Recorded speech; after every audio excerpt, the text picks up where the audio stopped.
In this video, I'm going to talk about the code workout question in the stacks. This is a concept map of stacks, the last task loads. Okay, let's go to the code workout. The first question, it is a reverse word. Given word, use the stack to reverse the word and return a new string with the original word in reverse order.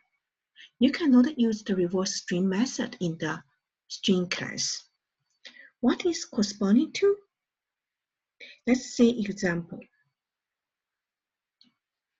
So let's see the first example, reverse word hello.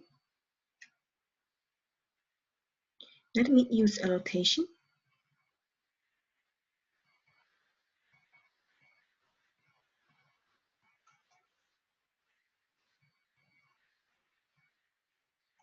Okay. So let's just say reverse word hello, right? So finally we need to get this one, but don't want you use the reverse string method, and such that we can push each letter by each letter. When you retrieve H, we want to push it in the bottom of the stack. H should be here, right? Retrieve the second letter, we push it here. And then one by one, right? After that, we want to pop off one by one.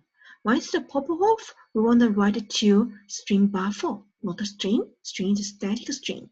So we can use string buffer to append each letter by each letter. Once you pop off from the stack, you have O, you have L, you have L, you have E, and H. So this is what we want. And finally, from the string buffer, we need to convert to be the string. Now let's see how we write the code, right? Let's first tap the procedure. So what is the short code could corresponding to? What is the step could be, right? So now I'm erase this one. I'm going to type in.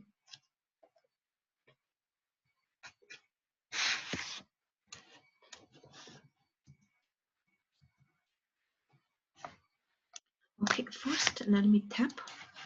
Good. And the first step, so this already have an initialized stack. So we need to, what do we need to do? We need to have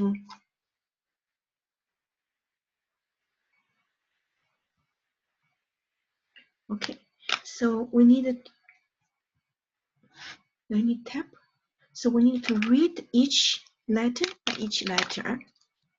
Read each letter by each letter in the given word, right? And push this letter to a stack. This stack is already made here, right? So this is the first step. And we have to read each one, right? So this is iteratively, we iteratively read each letter. And after that, it is, we have to pop also iteratively, right? Iteratively pop off this letter, pop off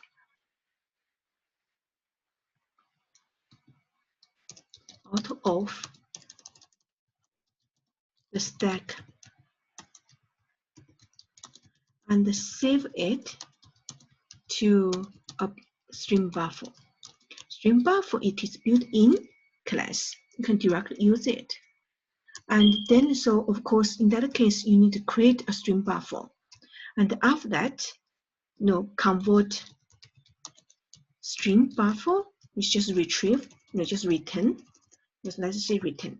Return the string content from the string buffer, right? You have to make sure data type is consistent. So now let's tap. Since we need to reach each letter, so we can use very intuitively, we can use the for loop. Let's use I as the count variable. And I is smaller than. So what we have the odd, right? So we need to retrieve a number of letters included in this word. So in the string, there has a method called length. You can use this one. Then have I++, right? So you use this way, you can push.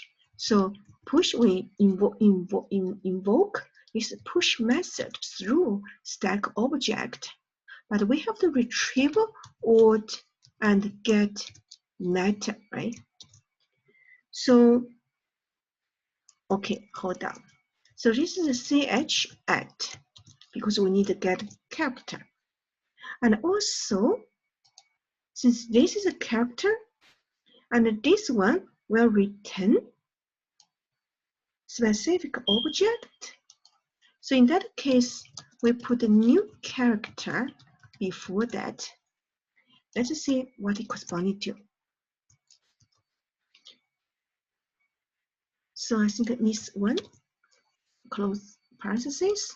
Let me check. So you can check, search in the Google document. Any version is fine.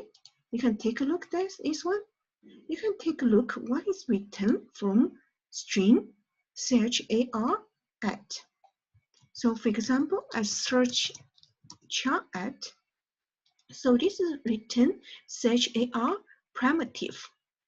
And we said for this is a primitive data type, right? But we said for this is a character.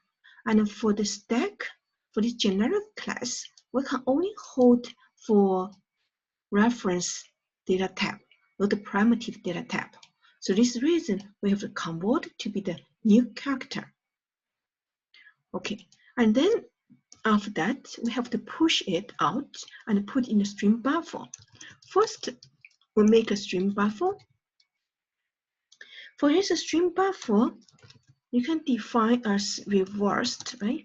And then you have new stream buffer, or you can also use a stream build. Okay, and then so after that, we want to pop off the elements from the stack.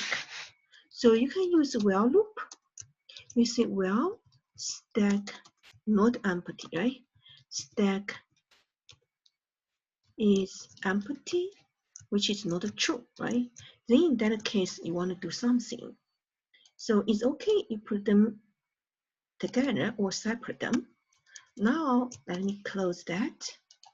And once you have this one, you can have reversed append. Append what? Append what you have the stack pop. And this pop this capital C character. And since this one, this is the reverse, you can take a look at stream buffer, right? At the stream buffer, you can go to this document, you can take a look, and then you can check for the class. Let's say you want to take a look at the tree structure, and you can search for the stream buffer, find that. And then here you can find the append. Let's check for append function.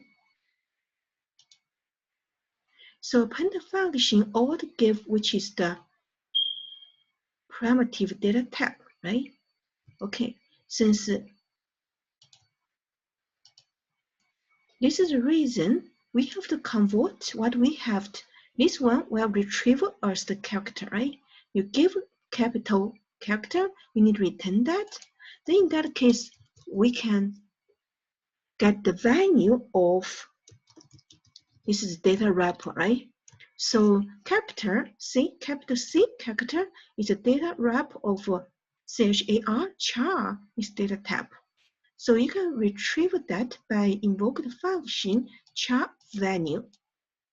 So in that case, we finish this step. Then after that, you can return, let's just say, return reversed and get the string. And then you can use the toString method. And then after that, you can check the answer. Okay, so this is good, right? So then the tricky things here, first, the stack is a generic class. It holds for reference class, right? It holds for reference data type. And then, so when you use push, you need to push the reference variable or reference object, right? And then, so in that case, the word is string, you know, based on the index, what you retrieve is character. So we have to this char primary data type, we have to convert to the character. When you pop out, then send it to the string buffer, we have to convert this capital C character to be the char primary data type, right?